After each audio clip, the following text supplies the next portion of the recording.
What is up, everybody? Welcome to the show again this week. I am Jeff Malott, and my co-host Shane Williams down there in the bottom. Ryan Lambert is out this week on business. He's out west somewhere, I believe. Moving up a little early tonight, trying to get few more people involved. So as you see, we're jumping on here at 8 o'clock. If you can't catch us tonight, I'll put this on the podcast later, and it'll also obviously be on live replay. Do us a favor and share this around a little bit. Should be a good time tonight. We are recapping what I like to call a kind of a historic weekend for kayak tournament fishing. We had 3 events go on. All of them had 100 anglers. 2 different organizations put them on. One way out west, and then 2 kind of in the same region down in the southeast, and they both broke 100. Really good anglers in both events. And we're blessed to have both these guys on that won those 2 in the southeast region there. Before we get going, we want to give a shout out to the Berryessa winner, KBF Trail Lake Berryessa, I believe Kong Tao, if I'm pronouncing that right. I got his name off Tourney X. Tried to reach out and I couldn't get a hold of him. And then also out in Eric's event, the KBF Pro first winner was 14-year-old Dylan Fuqua. I'm not sure how you say that name, but congrats to him. Good job out there. And with that said, let's jump in here with our special guest. We've got Santee Cooper, KBF Trail winner Eric Cormack, and Hobie BOS, the inaugural Hobie Open on Chickamauga, Nathan Green. Thanks, fellas, for jumping in here and joining us tonight. Thank you. Yeah, man. I know Shane was out there on Chick with you guys. I was at home watching, flipping back and forth between both apps, and it was kind of a fun deal. I know where you guys were, Shane, the weather was brutal. Conditions got brutal, but it was still fun events to follow and watch as it went on. Yeah, so, we had I only got Friday kind of morning to pre-fish, and it was a beautiful day out there. Most of my buddies that were out there fishing as well all kind of got on some fish. I got on a few fish, and everybody seemed pretty optimistic. But it rained all day long Saturday to the point of flooding. We saw docks washing away, trees, to the point it kind of became a safety issue for some guys depending on where they were fishing at. And then from there, Sunday, no rain, but we had probably a continuous 20-plus mile-an-hour wind, making the main lake white cap and pushing some of those muddy waters around. So it was super tough conditions for both days of that event. Yeah, that was wild to watch. Eric and Nathan, we want to hear from both of you. I know the KBF event was a one-dayer. So, Eric, why don't you go ahead and break down, how your day went and how you went about taking home that W? Well, it's I had a tough pre-fish on Friday. Got down late that Thursday night with some friends and my wife, and Friday was tough. A lot of wind. I chose to fish a couple places that I've had before. I'm a river guy. I grew up on the New River, fishing the New Bengali and Greenbrier and elk and whatnot. And so I get in the big water, big lakes. Big wind comes up, I start getting nervous. It's just not my thing. I found fish, but couldn't get them to bite. The wind continued, backed out. Tournament day, chose to go where I went last year for the Open, which I did real well, caught nice fish. I just failed to produce 5 and went back there this year. Rough start of the day. I had some major equipment problems, reels really acting up. I just had them serviced. They come back, they're not working. No fish for the first couple hours. Finally work into a flat, try something different, throw an X-Wrap. First cast hook into a big fish, and then one of my other reels went down. It was just sort of this domino effect, but managed to find where they were. We had some colder weather. The winds died down that tournament day. Colder weather. I knew it would push those fish out a little bit, but still stay close to some kind of cover or structure. And I found a couple deep channels. And you're going through the same thing I'm going through with my daughters to my left. found a couple deep channels, cypress trees close to the channels, and literally first cast, I think an 18 and a quarter. Worked to another area again I was familiar with, and then once I did that, I was able to put together these fish just barely hanging off these 3-foot flats in about 4 to 6 foot of water. Started throwing the jerk bait or slash bait, and just caught some quality fish. Missed a couple quality fish. I think I would have had my first 100-inch day. I don't want to jinx myself, but I lost 3 nice fish, and then it cast by a cypress tree with a wacky rig, pulled out a 22 and a half, I don't know, 7-pound, and hadn't looked at the scoreboard, hadn't submitted a fish until this time. I figured now's as good a time as any. I actually had a little coverage, put it in there, noticed I was close to the top, and man, I just kept slinging baits and looking for those spots, and missed a couple more. Actually didn't miss them, I broke off. And again, a couple quality fish, and then finally hooked up with a 19 3/4 with about 30 minutes to go. And, fished hard all the way back to the ramp. And I'll be honest with you, it's my first KBF win. I've won a couple of state trail or tournaments, and to win it, I mean, it's pretty cool to walk in there and realize that, man, I actually pulled it off and held on to a good number at, I think, 94 1/4. And it ended up being a good day, man. Heck yeah. Yeah, and you won by a 1/4 inch, so that shows you how important taking good photos is. One deduction, or you didn't hold that tail right or whatever, and tournament's lost. Yeah, you got it. And one of my buddies with me, he was sitting at, well, he only was able to register 1 fish, and lost his phone on the second fish. When he pulled out, he had 78 inches. Oh, I think 78 at like 10:30. Again, equipment, keeping track of it, me going through the troubles with the reels, not having my gear up, which I thought it was up to par, but not double checking everything. Open mouth costing you, it can, cost you $3,000 real quick. Right. Now, when was your last call? You said about 40 minutes before the tournament was over with. That was your last call? Oh, no. I caught 5 fish. I boated 5 fish. Oh, 5 total. You got it. I boated 5 total. I missed, I think, 4 fish that day, maybe 5. They felt like quality. I didn't see them. I could have foul hooked them, and they just felt like a big fish. But it literally broke down to the last 5 hours I was catching, a fish an hour, or putting a fish an hour in the boat to get my 5. I mean, it was less. I mean, it was more than that, but I wasn't putting them in the boat. That's a grind. Well done. They don't care. They don't count. So it was. I mean, it was tough. I think there was 30 anglers maybe out of the 122 that 30 or 40 that didn't catch a fish at all.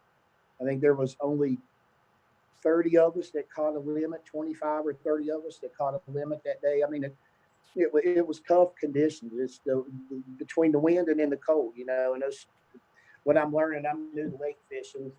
And I say new a couple years into it. That cold front, I mean, it can lock the jaw up quick, and it makes for a difficult day. People were having a great day, before, a little bit warmer, warmer temperatures, but it dropped down. I think it got high was 51 that day. And that's just what I'm learning. And what I've learned is it's a big shock for a lot of those southern fish. So makes it tough. What was the water temp over there? What kind of conditions are you looking at? I was looking at about, I think, average. The last spot I hit, it got up to 58. Most of it was at 55 in the morning. I went through one area that I fished one area that was showing 54 and a half, 55. The day before, I was right at 60. Fish spawning or pre-spawn still over there? It's still pre-spawn. There were some fish that were up shallow, and from what I've been reading and hearing from folks that've been down there, they're moving up. They're getting in that mood. The fish I was catching, some of them were really dark. Others were really bleached out. They had just moved up, but they were all having fat bellies. I mean, they had definitely started to feed, and it's, I think another week or two, it, weather permitting or stays consistent, I mean, it's going to be on fire. I got you. As Santee. So, yeah, be a great place to be. Well, that was an incredible finish, impressive. And now, Nathan, you've got a whole different story. You had to, really fight some changing conditions over 2 days. So why don't you go ahead and give us a breakdown on what went down at the Hobie Open there? Well, I left here at 3:30 in the morning on Thursday, and I wanted to get a good solid day of pre-fishing. Well, 2 solid days of pre-fishing in. I had a spot that I felt really good about. I dialed it in just a couple days before, and I really wanted to hit it. And but I also wanted to be able to explore the rest of the lake and just get a feel for it. So made it out to my main launch on Thursday mid-morning, and just sort of got my feet wet and started fishing around that cove, and eased out into the main lake and headed to the cove that I really wanted to hit in the area. I thought that was going to be a good spot. It looked like a good mix of nearby winter hole, nearby spawning ground. And so hit that, caught 3 solid fish within 2 hours, pretty close to the main river or main lake. And I knew that cove was going to be full of fish. I saw another boat. They were throwing jerkbait off this one point, and they were catching fish. They didn't look too big, but it was, 14, 15-inch fish. And I knew that cove had fish in. So I explored it a little bit. I just put the rods away and basically went all the way around the shoreline, mapping it, taking in areas that were out of the water that I knew were going to be submerged over the next couple of days, and just made mental notes as I went, along with some notes on my Garmin with waypoints, and felt good about that area. But I wanted to get another perspective of the rest of the lake, so I went down south. Next day, I launched from this one area. It was not an established boat landing. It was more like a community park, and I had a weird launch that I dragged through, like a kayak, through about 30, 40 feet of mud to get to it, and then ended up having a problem with my rudder system. I actually hadn't gotten to test my pedal drive or my rudder system before I came down. I put it in just 3 or 4 days before, and I just didn't have time to tinker with it. And so I had a couple of things go wrong with it. Shane was nice enough to help me out and coached me through it and how to get it up and running. And at that point, I did a little bit more exploring, and just I found one area that seemed like it had possibilities, but I just didn't like it. It just didn't feel too good to me.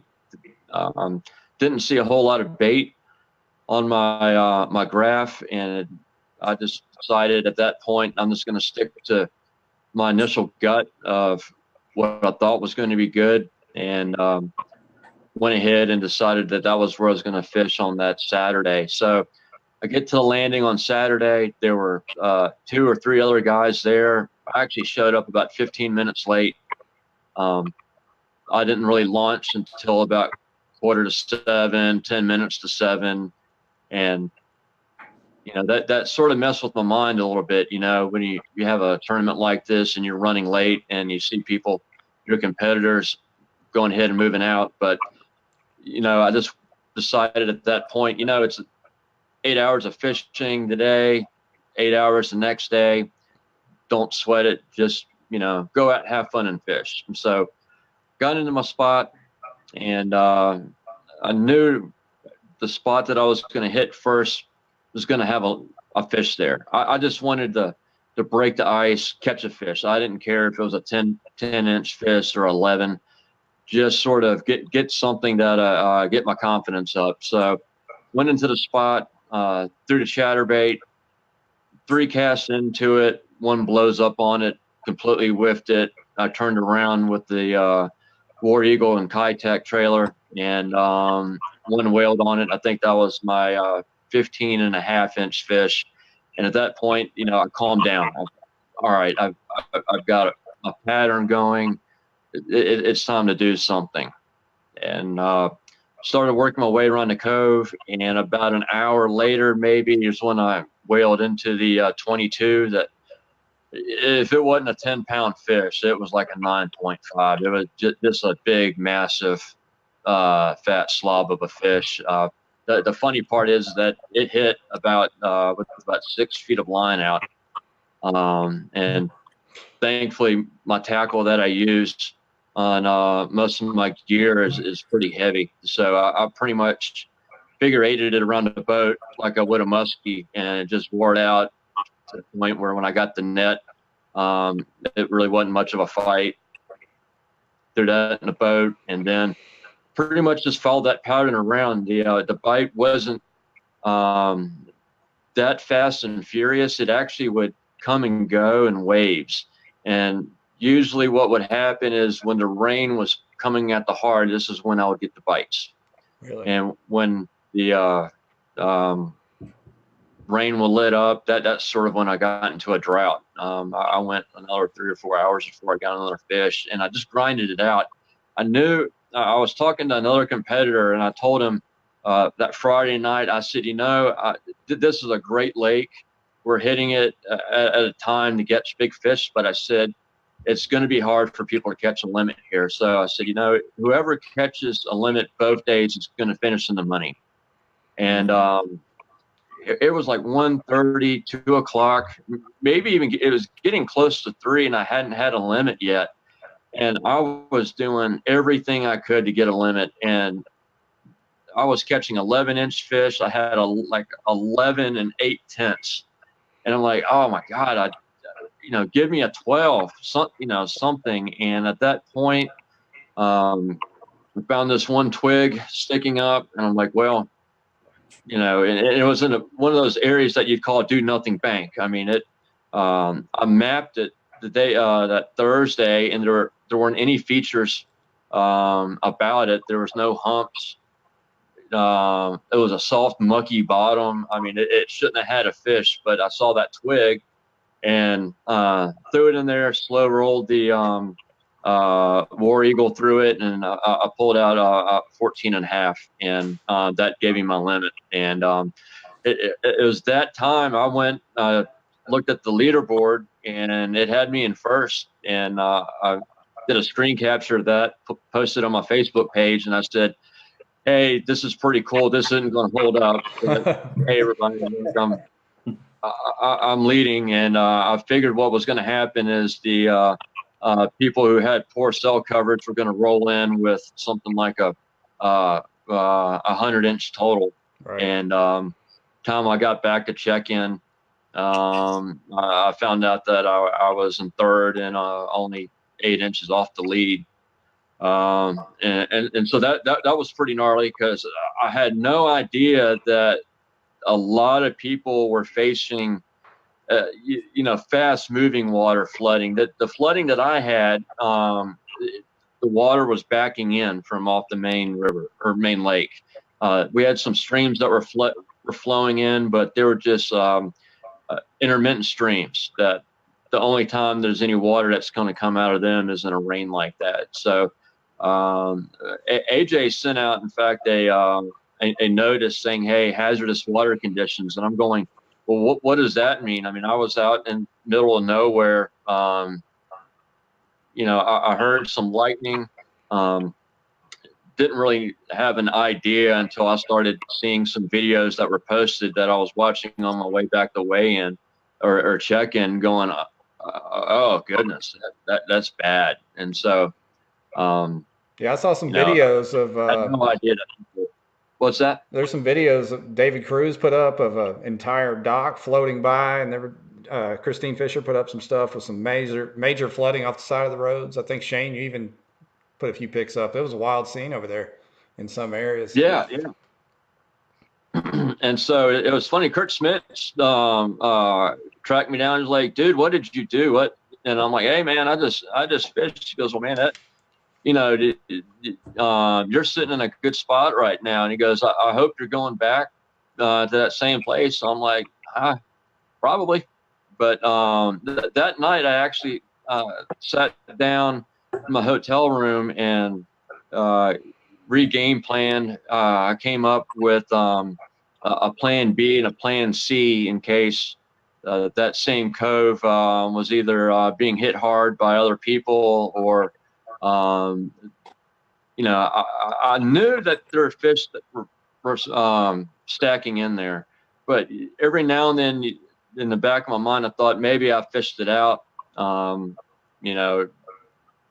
didn't know, so I started coming up with a couple places that I could hit from the same launch and still feel like I would find fish. But the next morning was sort of the complete opposite. I actually got to the landing about an hour and a half early, partly because I couldn't sleep. And it's sort of one of those paranoid things, like your worst nightmare of oversleeping a test or an exam.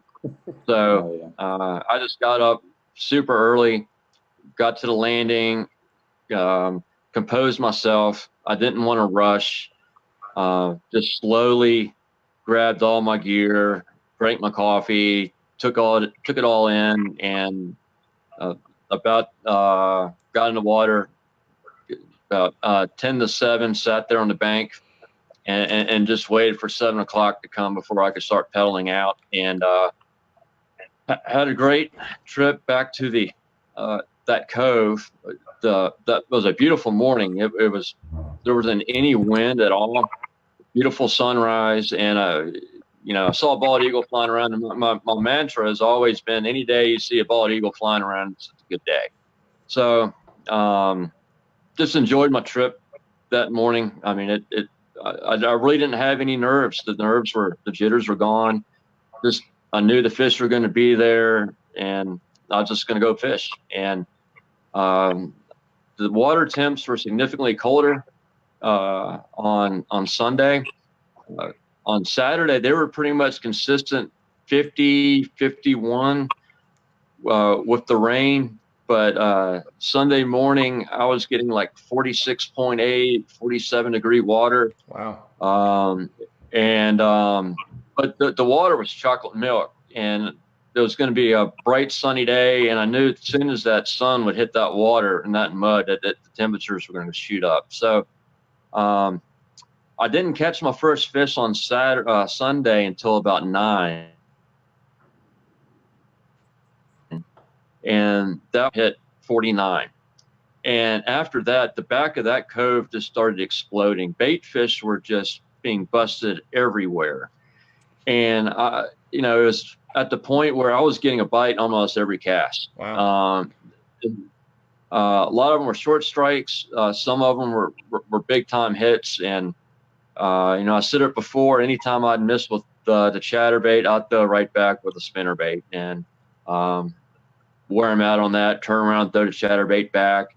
And basically I was fishing a rock ledge, and 40 feet behind me was an entrance to a swamp that had a big log jam. And I would let the wind, I would paddle up to the rock ledge, fish it, drift back, turn my kayak around, throw it back into the swamp, catch fish, and I would just repeat that. And then I had a little pocket about 200-300 yards away. I knew that had fish in it. That was actually somebody's yard. I actually caught my first upgrade next to somebody's little Dutch boy yard on it. Now, hey, you guys are getting some questions. Some questions from the crowd. Did you check the leaderboard throughout the day, Nathan, on day 2? When I caught my first fish on day 2, I didn't submit it. It was a 14, I think, and I just didn't want to know what anybody was doing at that point. And then my next fish was a 20, and I'm like, well, I got to submit both of these now. And when I submitted them, that I think that jumped me. I was behind at some point. I think I was at 5th when I submitted my first 2 or 4th. And then after the 20, I catch another 20. And when I submitted that, I'm like, all right, I'm in 2nd now, just maybe 10 inches off. And the person ahead of me, I think, already had a limit. So I was already getting close to catch him with just 3 fish. I got you. And so at that point, I'm like, all right, I might have a legitimate shot. And I was looking at what the fish that people were putting up, and there were 14s. And I knew I was getting a big fish bite. 2 20s. I'd missed one in between there. It may have been the same fish. I knew that one was a big one. And I just knew that there was big fish in there, and that if I just kept gunning after them, I was going to catch them. And then caught a couple 16s and started upgrading from there, taking out the couple 14s, added another 18. And at that point, I realized that, that I'll probably have it. Now, when you got to the weigh-in, did you already know you had it in the bag, or no? Were you still nervous? I was still nervous. There's so many good people in the sport.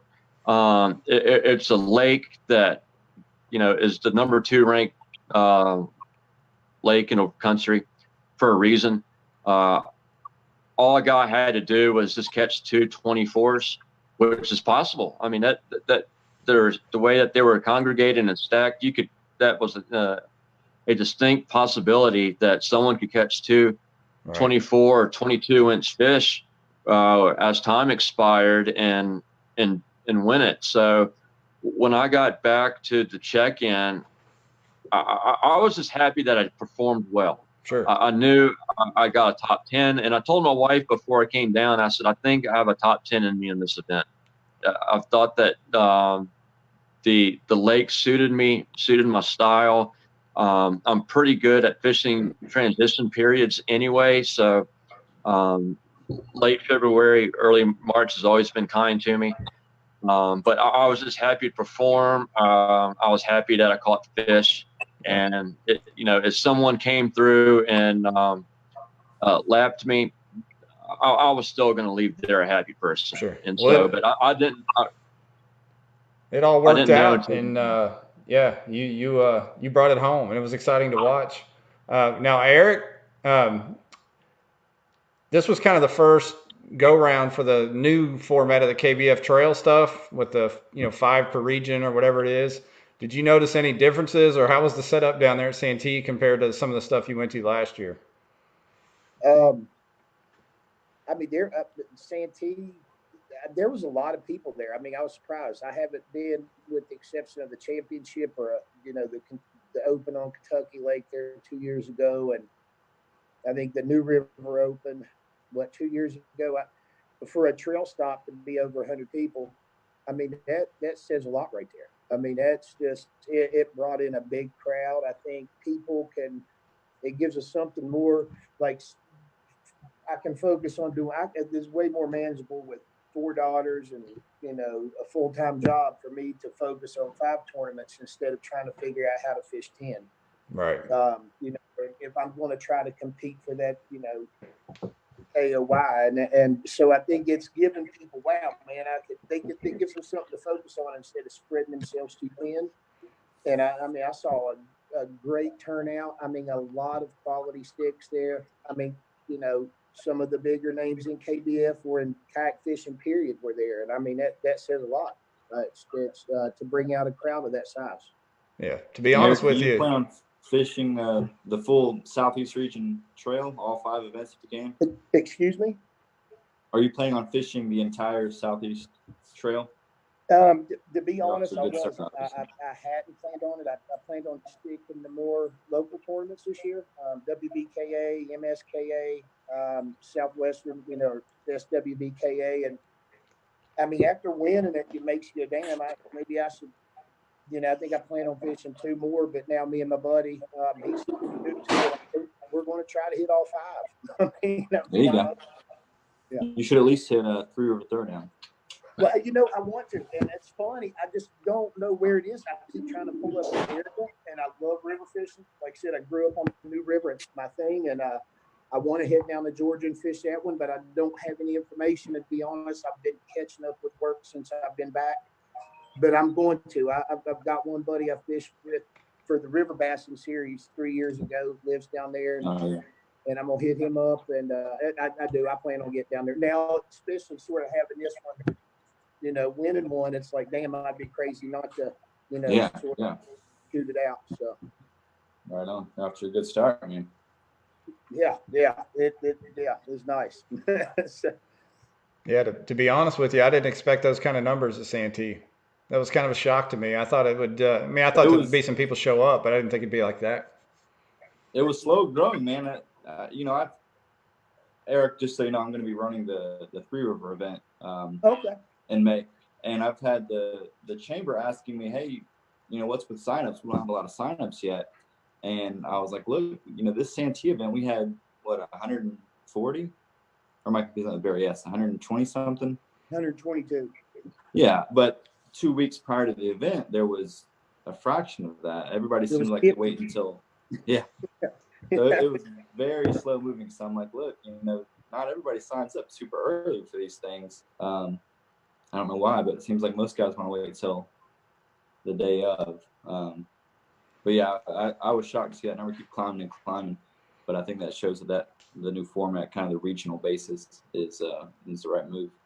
Now I tell you, from a distance, the Hobie BOS did for being the new kid on the block with the Open Series.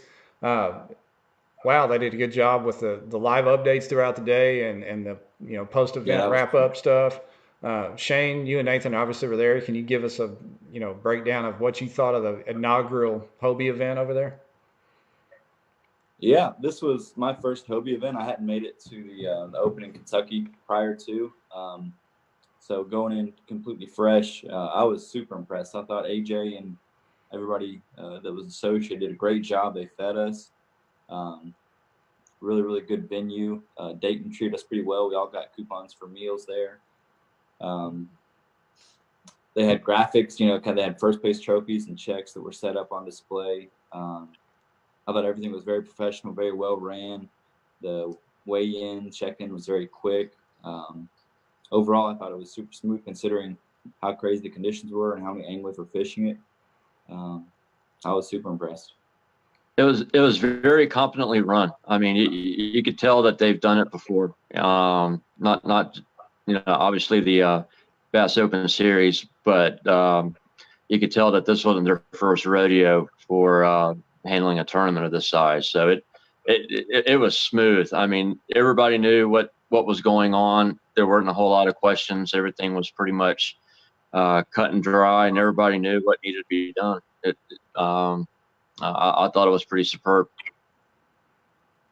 It looked like it. I plan on hitting a few of them this year, so I think I'm going to go to Kentucky Lake and Lake Fort. You guys planning on going to some of the others?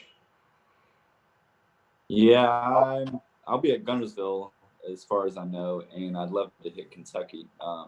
Those two, tentatively, I'll be at. I don't think I'll make any of the further away ones. I got you. I'll do the New River Satellite Tournament, and I'm going to try to do Guntersville. Got you. And we've got some satellites here. I'm actually our club is partnering for one of the satellites here close, and then there's one up in Missouri also. So, and even one in Oklahoma. So we're excited to have a lot of chances because, as you guys probably saw, the TOC is on Lake Ouachita, which is right here in Arkansas. Yeah. So we're excited to have that here, and you guys that make it, you'll enjoy that lake. It should be a lot of fun. Beautiful part of the country over there. Maybe I don't know if we want to do this excuse me, on this show, but maybe get some of the local guys, either you, Jeff, or somebody you know, to kind of break down what that tournament might look like at the end of the year. Most of us can't even say that lake's name, much less have ever had any experience on it. So get some insight on what to expect. Yeah. You go to YouTube. Nate's been looking up on it since Sunday. Yeah, there's 3 or 4 FLW Cups or at least 3 FLW Cups that have been held there, and there's some YouTube stuff following those tournaments and some Costa tournaments. So you can get some info there. But yeah, that'd be fun to do that. That's actually where I learned to bass fish, was on that lake. So I got my fingers Nice. crossed that I can squeeze in at one of these Yeah, you can events. punch your ticket, man. Yeah. But they're having that Only shootout the- the day before, so at least go to that. Go down and hang out at the shootout, regardless. But Yeah, there you go.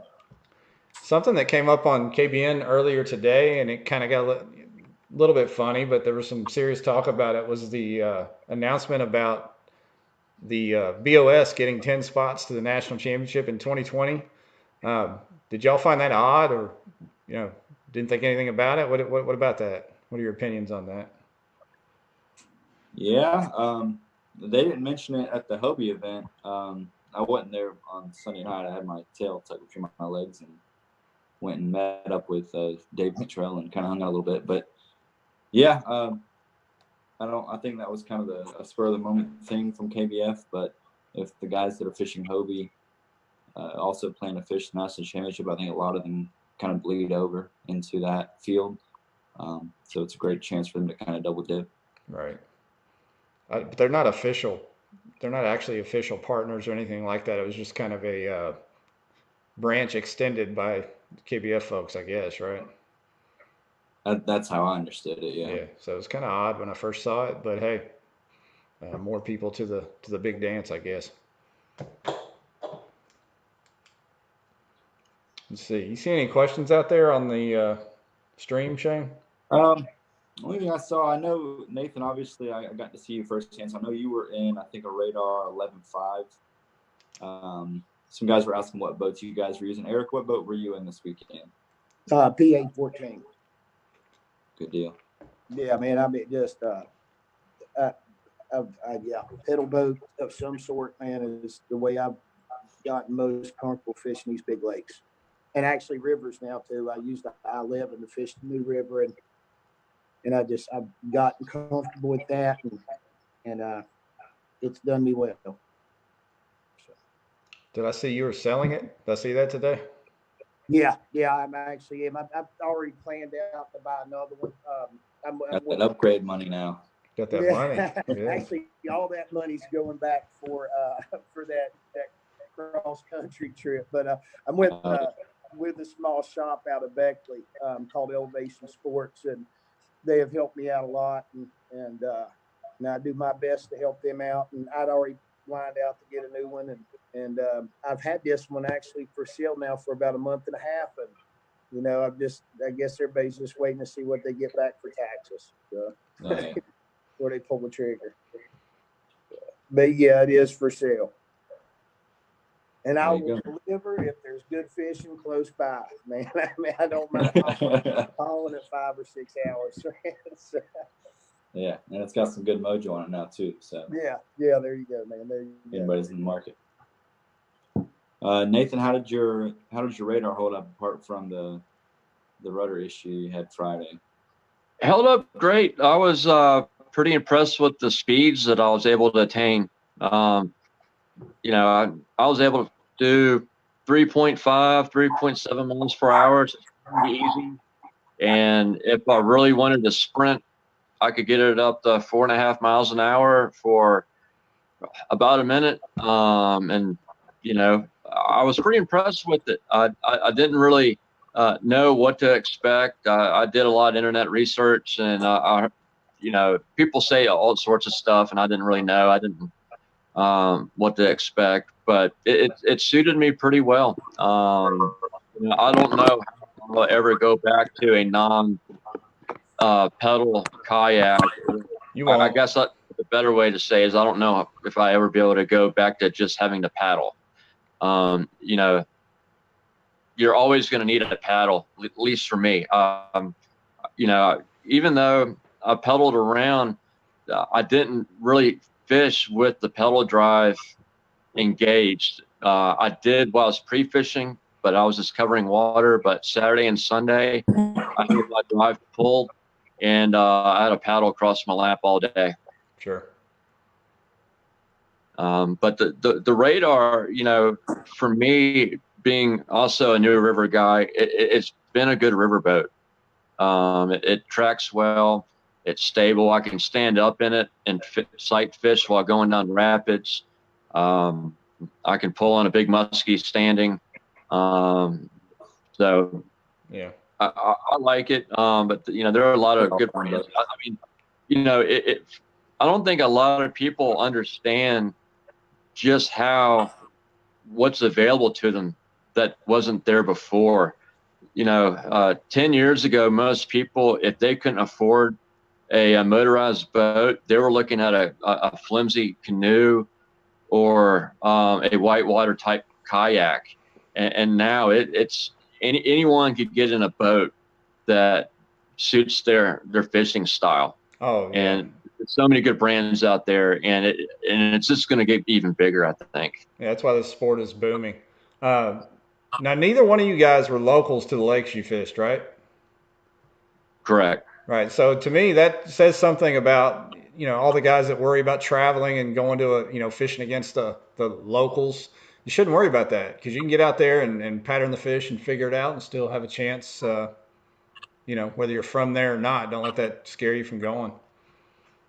Yeah, I think AJ mentioned in, I don't know if it was the Bassmaster article or some write-up that I saw, the director of the Hobie event, that it kind of the weather, especially that we had, sorry guys, at Chickamauga this weekend, kind of lended itself to out-of-towners because the local guys had their spots, and we'd seen a lot of success from these local guys in pre-fishing, and I think some of the out-of-towners like Nathan were able to think outside of the box and look at the lake with fresh eyes and say, okay, knowing what's happening here, my experience tells me I should check out this area where a local guy may have been more inclined to go from memory and kind of be stuck in a certain pattern, and not knocking the local guys. Some of them knew exactly where to go and did very well, just couldn't repeat Right. 2 days in a row. But yeah, I think if anybody's scared of fishing a lake that has a lot of local presence like Chickamauga does, not to worry about it too much because you're coming at it with fresh eyes, and a lot of times that can prove more beneficial. I would agree with that too, just to jump in, and because on home waters, I get stuck in a rut too. And, you sort of follow a same pattern over and over and over again. And that's partly why I enjoy traveling so much, is it keeps me fresh and keeps me from. I appreciate it. Yeah. Nathan, any shout outs real quick? Yeah. A lot of times on my way home from work, I'll stop at Sportsman's Warehouse in Roanoke, and shoot a fat with them. They always have a good selection of stuff. And Tangent Outfitters in Pembroke, I need a shout out to them too. They probably don't even know that I won a tournament, but anytime I'm on the New River, I stop in and holler at those guys. I've been stopping by their store and renting kayaks and getting shuttles from them all the time. So, shout out to them. If anybody's looking to be in Giles County during the summertime, hit Tangent up. Good people, and they'll take care of you. Yeah, awesome. Well, fellas, thanks so much for joining us. Good luck the rest of the year. Thanks. And hopefully, like I said, I get to see you in person, shake your hand out on the road at one of these tournaments, and we'll catch y'all next week. Thanks everybody for watching. Congrats, guys. Thanks for being on. All right.